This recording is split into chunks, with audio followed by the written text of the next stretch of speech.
Saúdo a todos os professores, professoras, internautas que me acompanham com a doce e gloriosa paz de nosso Senhor e Salvador Jesus Cristo.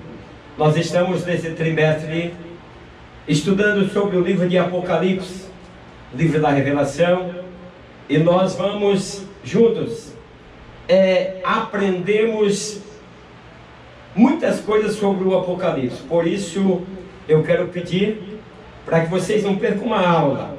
Não se esqueça de se inscrever no meu canal. Aquelas pessoas que estão assistindo a minha aula pela primeira vez, gostaria que vocês se inscrevessem no meu canal. E pedir aos internautas que não deixem de dar o seu joinha, compartilhar, fazer seus comentários. Isso é muito importante. A lição de hoje é a lição número 3. Apocalipse, uma mensagem de Cristo para a sua igreja. Estou com uma novidade aí.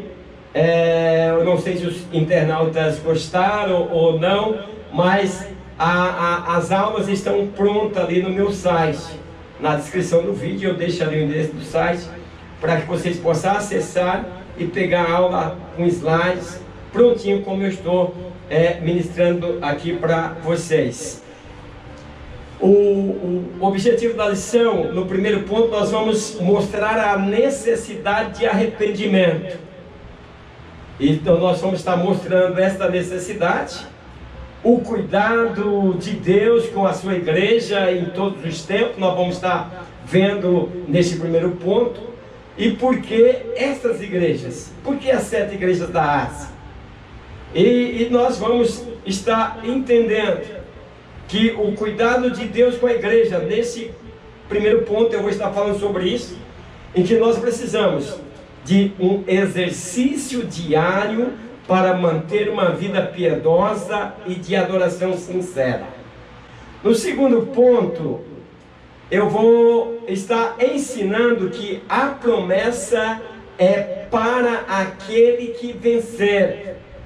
É importante, como eu disse na lição passada, muitas pessoas têm o Apocalipse como o livro do fim do mundo. É um livro assustador.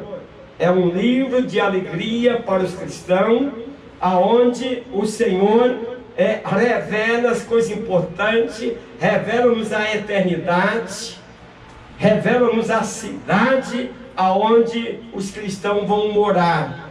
Então, o Apocalipse é um livro de revelação e é um livro que deve trazer alegria a todos os cristãos. No terceiro ponto, eu vou estar incentivando o relacionamento com o Espírito Santo. Vou estar mostrando que a igreja sem o Espírito Santo, o crente sem o Espírito Santo, ele é vazio. Estou trazendo aí esta foto aí. Essa semana esteve aqui no meu hotel o cantor Alceu Pires. Foi um grande prazer receber ele aqui. E ele ficou 2 dias conosco aqui no nosso hotel. O textual diz o seguinte: que dizia: o que vês, escreve-o em um livro e envia às 7 igrejas que estão na Ásia: a Éfeso, a Esmirna, e a Pérgamo, e a Tiatira, e a Sardo, e a Filadélfia, e a Laodiceia. Apocalipse capítulo 1, versículo 11. A verdade que nós vamos aplicar nessa lição, ela diz: a expectativa do retorno de Cristo deve produzir na igreja atitudes de vigilância, oração, quebrantamento, santificação na direção do Espírito Santo. Antes de entrar na lição, quero mandar um grande abraço aos internautas. Antônio Carneiro, ele diz: Pai do Senhor Jesus Cristo, presbítero Ademar, ele fala que está tendo alguma dificuldade ali para entrar nas minhas aulas, que ela não está aparecendo ali. Não sei se alguns internautas estão também com essa dificuldade. Irmão Antônio Carneiro, eu vou deixar aí na descrição o meu site. Sempre você entra no meu site, que lá na página onde está as lições em PowerPoint preparada, você vai encontrar também ali um link que você vai cair direto nesta aula. Eu quero agradecer também o pastor Levi Alves Bezerra. Ele disse: a paz do Senhor Jesus. Ele disse que a graça e a paz seja com todos, Deus abençoe. E ele ainda complementa dizendo: Apocalipse, um tema que eu gosto muito. Então quero pedir a vocês, ore, porque eu quero ensinar a lição da melhor maneira, de maneira que vocês possam entender. A gente vai melhorando a cada dia. Professores, professoras, as primeiras aulas, sempre eu digo, às vezes é aquele trem que vai saindo e parece que não vai a lugar nenhum, mas daqui a pouco ele vai pegando embalo e vai longe. Eu já estou me embalando, vocês vão ver a lição de hoje. Presbítero Mateus, ele é da Igreja Assembleia de Deus Madureira, ele é de Goianápolis, Goiás. Ele diz: a paz do Senhor Jesus. Presbítero Ademar, sua aula é uma bênção. Graças a Deus eu aprendo muito com suas aulas. Eu te agradeço também, querido irmão. Regina Augusta, a paz do Senhor, meu irmão. Alma maravilhosa, tenho aprendido muito com elas. Obrigado, irmã Regina. Marcelo Morato, ele é de Vila União do Alto Alegre, município de Alto Paraíso, Rondônia. Um abraço a todos aí, do estado de Rondônia, a todos que me acompanham aí. Ele diz: glória a Deus, tenho certeza que vamos aprender bastante, pois não trata de qualquer livro, é verdade. Aí ele diz que Deus continue te abençoando grandemente a sua vida, em nome de Jesus Cristo. Obrigado, Marcelo. Vini, grande abraço ao irmão Vini Galeano. Ele diz: Deus está restaurando a sua igreja, o caminho do reavivamento está sendo trilhado. Maria Aparecida, obrigado aí pelo glória a Deus. A introdução, ela fala o seguinte: nessa lição veremos que nas mensagens às igrejas da Ásia, Cristo tem uma mensagem para a sua igreja de hoje. Então, diante dos desafios e perigos que espreitam contra a nossa fé, o que devemos fazer? Devemos permanecer firmes na palavra de Deus e dependente do Espírito Santo. Então, nesta lição veremos que nas mensagens às igrejas da Ásia, Cristo tem uma mensagem para a sua igreja hoje. Então, dentro dessa lição, eu quero fazer alguns comentários, mostrando para vocês, para que nós possamos entender. Nós vamos entrar no Apocalipse e agora nós entramos nas 7 igrejas da Ásia. Então nós vemos aí, elogiando, exortando. Deus mostra preocupação com a igreja. Quando eu falo de igreja, talvez os internautas e professores, professoras gostaria que vocês aí na sala de vocês explicassem que quando Deus fala, Ele tinha uma igreja, mas essa igreja não é um templo. Ele tinha um povo que se reunia ali e era a igreja de Deus, porque nós somos a igreja de Deus. Apesar que hoje nós vivemos uma época em que nós se dividimos, deixamos às vezes até de ter um ministério, e aí nós estamos assim vivendo uma época em que muitas igrejas. Por isso eu não quero trazer aqui esse estudo desta lição quando nós falamos uma igreja, que nós não venhamos a entender a minha igreja Assembleia de Deus, a minha igreja batista, a minha igreja pentecostal, nada disso. Ele fala da igreja, do povo salvo que tinha lá nesta cidade. Então, nesse primeiro ponto, nós observamos a mensagem de Cristo às 7 igrejas. Veremos o cuidado de Deus com a sua igreja em todos os tempos, junto com o apelo para que sejamos fiéis até a morte. Esta é a preocupação do Senhor. As cartas da igreja, na revelação que ele revelou a João, mandando que ele escrevesse e enviasse a certa igreja, o Senhor tinha uma preocupação para que o povo permanecesse fiéis, porque ele iria voltar para arrebatar o seu povo. Esta é a preocupação. Então, qual a diferença aí entre? Vou estar explicando para que nós possamos entender, porque quando nós entramos nesta lição, nós vemos ali que João vê castiçais, né? 7 castiçais, o Senhor andando, passeando no meio dos castiçais. E aí eu quero que você, professor, você, professora, essa aula ela vem de forma mais prática, né? Com PowerPoint, para que você possa entender melhor. E você pode colocar essa aula aí no televisor, no data show, e está repassando para os seus alunos e explicando. Então, o que é castiçal? O que é candelabro? Então, qual a diferença entre o castiçal e o candelabro? Então, eu coloquei o castiçal. É isso aí aonde se coloca, né, diz a vela, a luz, né? E ele tem só uma haste.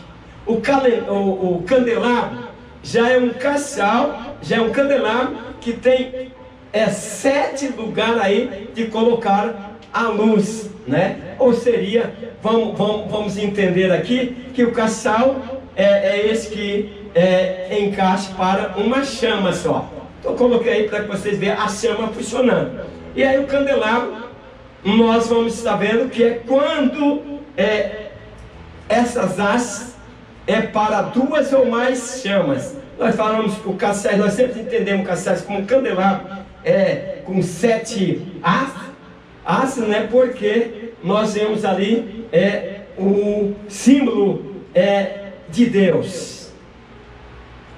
Então nos capítulos 2 e 3 do livro de Apocalipse, nós vemos ali Jesus, aquele que tem na sua destra as 7 estrelas, que anda no meio dos 7 castiçais de ouro. Quer dizer, já entenderam aí? Vocês já estão entendendo os castiçais, né? Eles ali 7 castiçais, já sabem o que é castiçais. E eu vou estar falando também, porque a própria Bíblia já vai nos revelar sobre o que significava isso. Então traz uma mensagem direcionada a cada uma delas.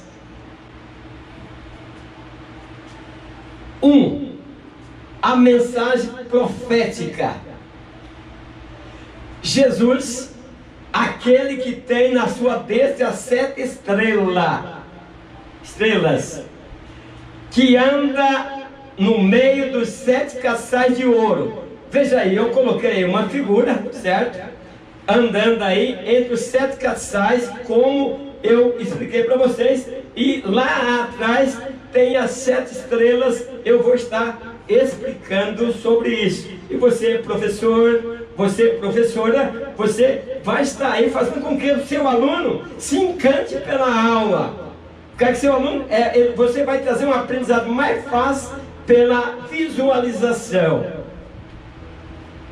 Então, a Bíblia fala em que, a própria Bíblia, você vai encontrar aí no primeiro capítulo, você vai ver a própria Bíblia revelando o mistério das 7 estrelas. Então, Jesus disse: João, as 7 estrelas que você viu, né, são os anjos das 7 igrejas do Apocalipse. Anjo mensageiro. Então nós podemos dizer que seria a liderança ou o pastor daquelas 7 igrejas que Deus estava mandando que João escrevesse e enviasse a carta. Então, professores e professoras, passem para os seus alunos: o que significa as 7 estrelas? Pergunta para eles, para que possamos entender. Porque a lição não é somente nós ir correndo, passando a lição. Não, nós temos que ir aprendendo a cada passo. Então, o mistério das 7 estrelas, qual que é? As 7 estrelas são os anjos das 7 igrejas do Apocalipse. Está lá, Apocalipse 1 e 20. Então, os mensageiros ali que o Senhor estava mandando que João enviasse aquelas cartas. Não há consenso entre os cristãos sobre quem são os anjos das 7 igrejas do Apocalipse. Então há alguns que acham que é uma coisa, outros acham que é outra, mas eu, dentro aqui do meu ensino, do meu conhecimento, estou colocando para vocês sobre a liderança responsável para que pudesse estar doutrinando e ensinando aquela igreja. Alguns acreditam que os anjos das 7 igrejas eram os pastores dessas igrejas, é o que eu acabei de falar. Já outros interpretam diferente. Então essas cartas, elas foram direcionadas aos anjos de cada uma das 7 igrejas, né? Isso eu estou dizendo, são, da maneira que estou colocando aqui, coisa minha. Fico então com os pastores das 7 igrejas, pois a identidade dos anjos das 7 igrejas do Apocalipse, que é a palavra que traduzida, né, do termo grego, que significa literalmente mensageiro, e nós olhamos os nossos pastores hoje como mensageiros do Senhor. Então eu fico com os mensageiros humanos. Apocalipse 1:20 explica o mistério das 7 estrelas e os 7 castiçais, como eu acabei de explicar. Então, qual o mistério agora dos 7 castiçais? Vamos entender. Está o Senhor ali andando no meio dos 7 castiçais de ouro. Mostrei para vocês, qualquer coisa você volta, revisa lá onde eu estou mostrando aqueles 7 castiçais e o Senhor andando no meio deles.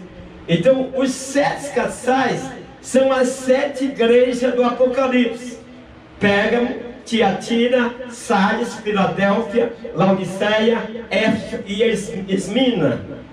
Então, aqui diz o seguinte, como eu mostrei ali naquela imagem para vocês. Então, nós precisamos entender que o Senhor anda no meio das suas igrejas.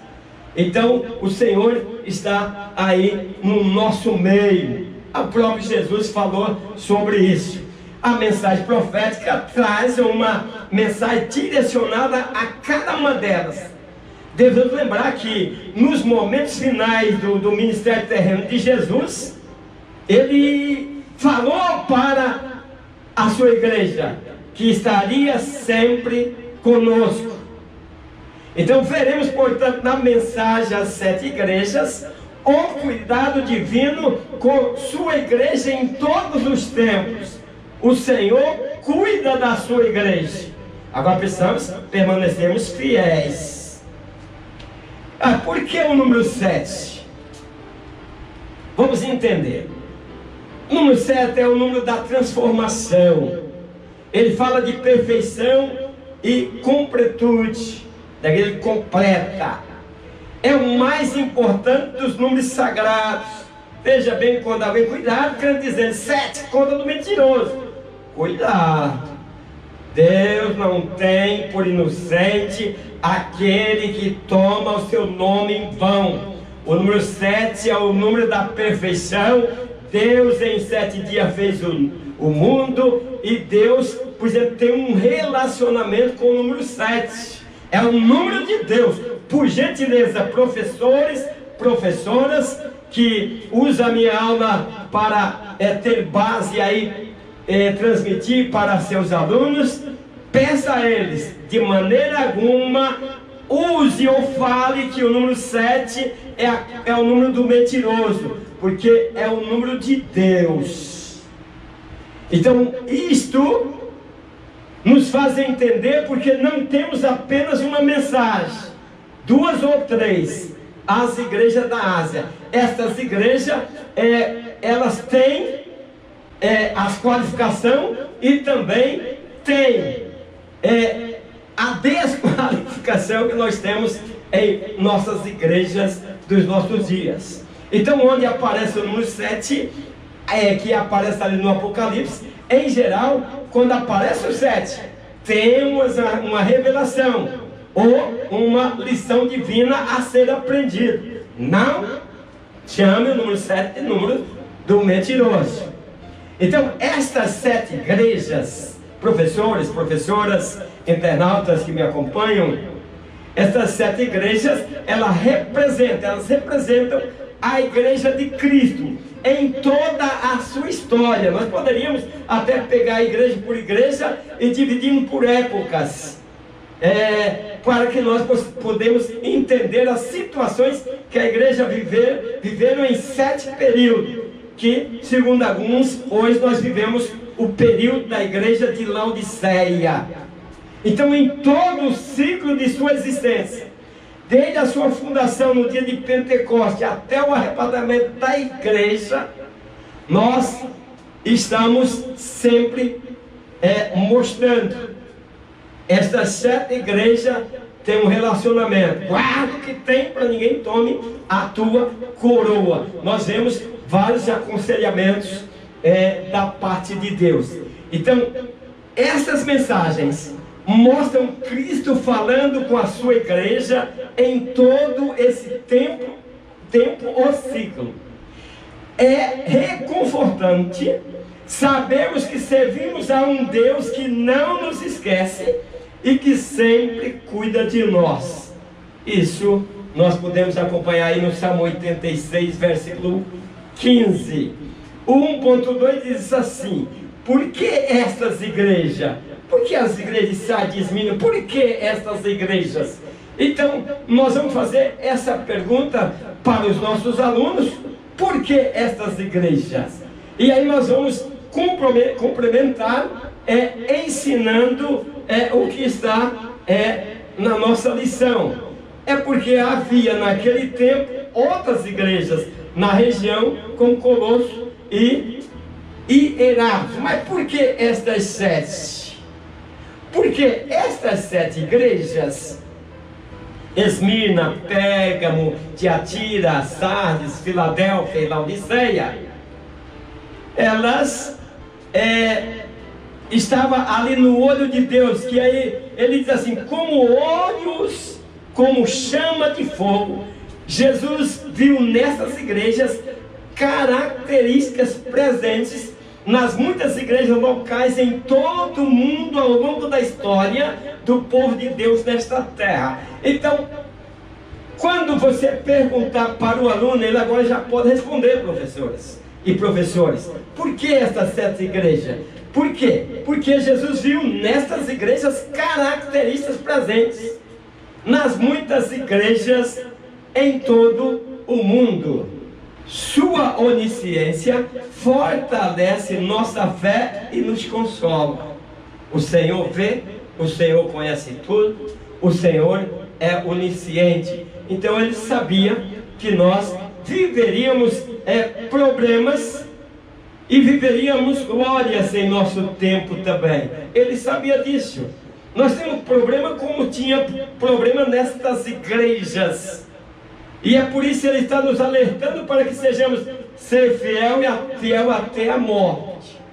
Então nós precisamos entender que nesse exato momento, mesmo diante das maiores provações, Cristo sabe e conhece, e Ele vem e nos socorre. Estas igrejas são tipos que se repetem constantemente na história. Olha para a tua igreja aí. Agora já estou falando da igreja ali onde congrega muitas pessoas. Não estamos falando do templo, aquela assembleia de pessoas.